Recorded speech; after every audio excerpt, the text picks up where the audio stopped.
संविधान दोस्तों, जैसा कि आप लोग जानते हैं कि इस समय हम लोग की आईपीसी के यूपीएसआई के जो प्रीवियस ईयर के क्वेश्चन हैं उनकी सीरीज चल रही है, जिसमें आपने कल 1 से 10 क्वेश्चनों को देखा था। 11 से 20 क्वेश्चनों का अध्ययन हम लोग अभी करने वाले हैं, तो आपका फोकस अगले 11 से 20 क्वेश्चनों पर होना चाहिए। आप क्वेश्चन नंबर 11 देख रहे होंगे कि भारतीय दंड संहिता के अनुसार निम्न में से कौन सा निष्कर्ष सही है, और आपके निष्कर्ष हैं। पहला निष्कर्ष क्या है कि 6 वर्ष के एक बच्चे ए ने बहुत सारी मारधाड़ की फिल्में देखी। एक दिन वह बच्चे बी को जोर से धक्का दे देता है, जिसकी वजह से वह बच्चा बुरी तरह से घायल हो जाता है। तो ए ने कोई अपराध नहीं किया है, ये पहला कथन है। दूसरा कथन क्या था आपका, क्यू ने पी को बिना बताए एक नशीला पदार्थ खिला दिया। उस नशीले पदार्थ के प्रभाव में ना जानते हुए कि उसके हाथों क्या हो रहा है, पी ने आर की हत्या कर दी। तो पी ने कोई अपराध नहीं किया है। ये आपके दो कथन थे, आपके ऑप्शन हैं केवल एक, और आपका ऑप्शन 2 है 1 और 2 दोनों। ऑप्शन सी है केवल 2। ऑप्शन डी है 1 और दोनों ही नहीं। तो इसमें आपका जो उत्तर हो जाएगा कि निष्कर्ष सही है आपका 1 और 2 दोनों, यानी आपका 11 का उत्तर हो जाएगा बी नंबर। क्योंकि आप जानते हैं कि भारतीय दंड संहिता की धारा 82 के अनुसार 7 वर्ष से कम आयु के शिशु द्वारा किया गया कृत्य अपराध नहीं होता है। तो इसमें स्पष्ट है कि ए ने कोई अपराध नहीं किया है। उसी प्रकार धारा 85 के अनुसार ऐसे व्यक्ति का कार्य जो अपनी इच्छा के विरुद्ध मतता में होने के कारण निर्णय पर पहुंचने में असमर्थ है, अपराध नहीं होगा। तो इस प्रकार आपका उत्तर हो जाएगा 11 का बी। अब हम लोग बढ़ते हैं क्वेश्चन नंबर 12 की तरफ। क्वेश्चन नंबर 12 में देखिए, डैश है, आपका खाली स्थान है। मामला द्विविवाह के अपराध, निजता के कानूनों और देश में समान नागरिक संहिता के लिए अत्यधिक आवश्यकता के बीच टकराव से संबंधित है। अदालत ने यह माना कि इस्लाम में परिवर्तित होने के बाद एक हिंदू आदमी की दूसरी शादी अमान्य होगी अगर पहली शादी भंग नहीं हुई है। तो इसमें आपसे केस पूछ रहा है। तो आपके जो केस हैं, पहला केस क्या है, समथा आंध्र प्रदेश राज्य। ऑप्शन बी लिली थॉमस बनामा भारत संघ।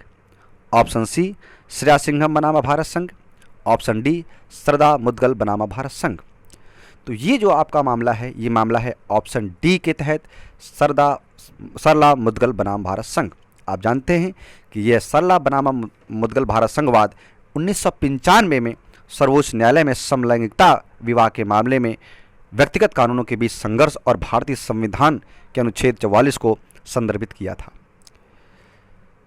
इस सरला मुदगल मामले का संबंध द्विविवाह के अपराध, निजता के कानूनों और देश के नागरिक संहिता के लिए आवश्यकता के बीच टकराव से है।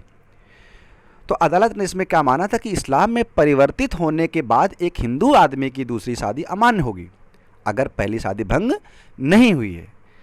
तो समता बनामा आंध्र प्रदेश एक अनुसूचित जाति मामला है, ये भी आप देख लीजिएगा, जो आपने पहला देखा था।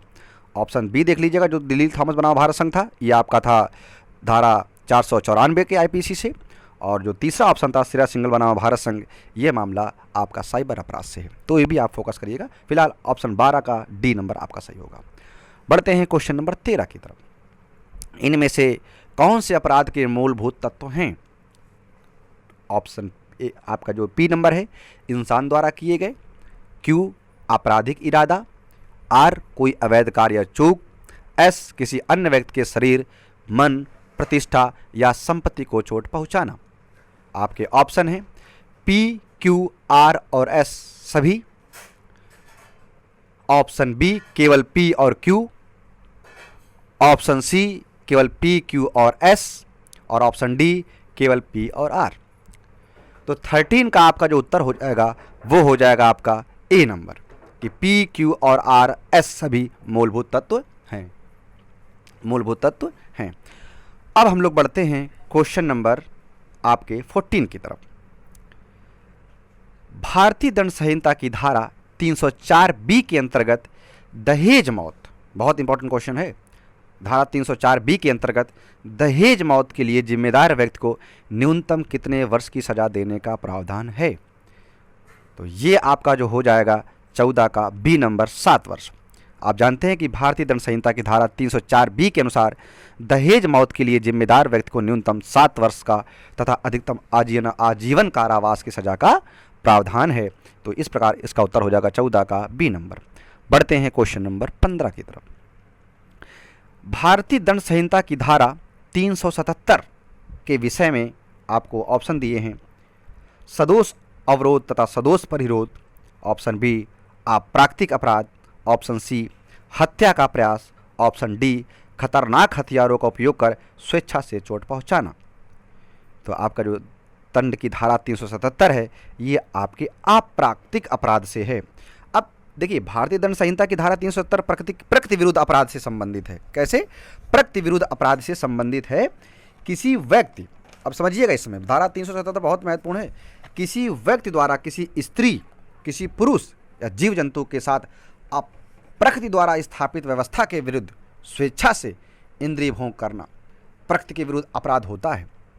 इसके लिए व्यक्ति को आजीवन कारावास या 10 वर्ष तक का श्रम अथवा साधारण कारावास दिया जा सकता है, साथ ही जुर्माना भी हो सकता है। तो इसको ध्यान रखिएगा। इस प्रकार आपका उत्तर ये हो जाएगा जो अभी आपने देखा कि आपका 15 का क्या हो जाएगा, B is the right answer. बढ़ते हैं क्वेश्चन नंबर 16 की तरफ। मामला भारतीय अदालत में दायर किया गया एक निर्वाह व्यय से संबंधित मुकदमा था। इस मामले में 62 वर्षीय मुस्लिम महिला को उसके पति ने 1978 यानी 1978 में तलाक दे दिया था।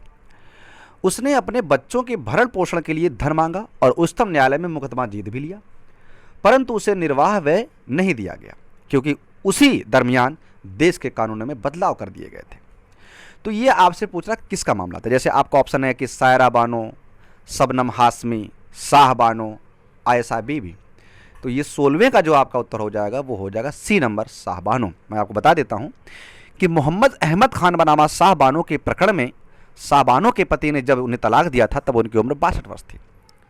शाह बानो ने दंड प्रक्रिया संहिता की धारा 125 के अंतर्गत अपने पति से भरण पोषण भत्ता दिए जाने की मांग की। तो न्यायालय ने शाह बानो के पक्ष में फैसला दिया, लेकिन उनके पति ने इस फैसले के खिलाफ अपील की और अंततः ये मामला सर्वोच्च न्यायालय पहुंचा। शाह बानो के पक्ष में आए न्यायालय के फैसले का भारी विरोध हुआ। अंततः सरकार ने मुस्लिम धर्मगुरुओं के दबाव में आकर मुस्लिम महिला तलाक पर संरक्षण अधिनियम 1986 पारित कर दिया। अब इस अधिनियम के जरिए क्या था कि शाह बानो के पक्ष में फैसला भी पलट दिया गया, लेकिन शाह बानो का नाम भारत के न्यायिक इतिहास में हमेशा के लिए दर्ज हो गया। शाह बानो ने यह बात 23 अप्रैल 1983 में जीत लिया था। तो इस प्रकार आपका उत्तर हो जाएगा 16वें का सी। बहुत अच्छा आपका क्वेश्चन था, प्रीवियस ईयर के क्वेश्चन है तो सारे क्वेश्चन पूछे गए। बढ़ते हैं क्वेश्चन नंबर 17 की तरफ। दंड प्रक्रिया की संहिता धारा 2X के अनुसार वारंट मामला वह होता है जो एक ऐसे अपराध के से संबंधित है जिसकी सजा मृत्युदंड, आजीवन कारावास अथवा 10 वर्षों से अधिक अवधि का कारावास हो सकता है। अब ये देखिए CRPC की बात है और वारंट मामले में पूछ रहा है। अब ऑप्शन क्या है, 10, 2, 3, 7। तो अब इसका जो आपका उत्तर होगा वो हो जाएगा 2 साल, क्योंकि आपको पता है कि दंड प्रक्रिया की संहिता की धारा 2X के अनुसार वारंट मामला वह होता है जो एक ऐसे अपराध से संबंधित है जिसकी सजा क्या हो सकती है, मृत्युदंड हो सकती है, आजीवन कारावास हो सकता है अथवा 2 वर्ष से अधिक का अवधि का कारावास हो सकता है। तो इस प्रकार इसका उत्तर हो जाएगा बी नंबर। बढ़ते हैं क्वेश्चन नंबर 18 की तरफ। भारतीय दंड संहिता यानी IPC की धारा 146 के अनुसार जब भी गैर कानूनी जनसमूह द्वारा या उसके किसी भी सदस्य द्वारा बल या हिंसा का प्रयोग किया जाता है तो ऐसे जनसमूह के आम उद्देश्य के अभियोजन में तो ऐसे जनसमूह का हर सदस्य डैश के अपराध का दोषी होता है। आपके ऑप्शन हैं विद्रोह यानी राजद्रोह, ऑप्शन बी बलवा, ऑप्शन सी आतंक, ऑप्शन डी पीछा करने। तो इस प्रकार आपका जो ये उत्तर हो जाएगा बलवा करना होता है। भारतीय दंड संहिता की धारा 146 के अनुसार जब कभी गैर कानूनी जनसमूह द्वारा या उसके किसी भी सदस्य द्वारा बल हिंसा का प्रयोग किया जाता है तब ऐसे जनसमूह के आम उद्देश्य के अभियोजन में ऐसे जनसमूह का हर सदस्य बलवा के अपराध का दोषी होता है। तो इस प्रकार इसका उत्तर हो जाएगा 18 का बी नंबर। बढ़ते हैं क्वेश्चन नंबर 19 की तरफ। क्वेश्चन नंबर 19, भारतीय दंड संहिता के अनुसार इनमें से किन अपराध के लिए मृत्युदंड दिया जा सकता है।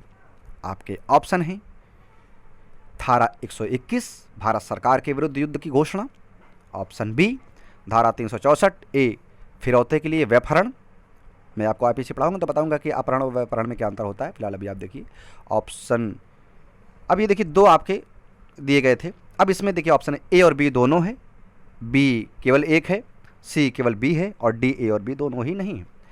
तो इसमें आपका जो उत्तर होगा ए और बी दोनों है। अगर आप भारत सरकार के विरुद्ध घोषणा करते हैं युद्ध की तो भी आपको मृत्युदंड दिया जा सकता है, और अगर आप 364 के तहत फिरौती के लिए अपहरण करते हैं तो भी भैया आपको मृत्युदंड दिया जा सकता है। तो इस प्रकार आपका 19 का आपका ए नंबर सही होगा, नहीं और ए और बी दोनों होगा आपका। बढ़ते हैं क्वेश्चन नंबर 20 की तरफ। भारतीय दंड संहिता की धारा 375 और 376 किस विषय में हैं? आपके ऑप्शन हैं हत्या करने का प्रयास, ऑप्शन बी बलात्कार सहित दूसरे यौन अपराध, ऑप्शन सी अप्राकृतिक अपराध, ऑप्शन डी खतरनाक हथियारों का उपयोग कर स्वेच्छा से चोट पहुंचाना। तो आपको पता ही है कि 375 और 376 ये बहुत चर्चित आपके धाराएं हैं आईपीसी की। इनको आप बिल्कुल आप समझ लीजिए पेपर में आते ही आते हैं। तो आपका ऑप्शन हो जाएगा बलात्कार सहित दूसरे यौन अपराध। आपको पता है कि भारतीय दंड संहिता की धारा 375 व 376 का संबंध बलात्कार तथा अन्य यौन अपराधों से है। धारा 375 में बलात्कार की परिभाषा दी गई है, जबकि धारा 376 में बलात्कार के दंड का प्रावधान है। जब हम लोग पढ़ेंगे तो इसके बारे में बहुत विस्तृत चर्चा करेंगे कि इसके बारे में धारा 375 और 376 में क्या है। हम लोग की आज की वीडियो आपकी यहीं तक की थी। आपका 20 नंबर का उत्तर हो जाएगा बी नंबर। हम लोग अब देख लिया आपने, 2 हम लोगों ने वीडियो उसकी देख ली। अब अगले वीडियो में फिर हम 10 क्वेश्चन के साथ मिलेंगे। आप इतना ध्यान रखिएगा। जय हिंद, जय भारत, जय संविधान। अच्छे से ध्यान से पढ़िए।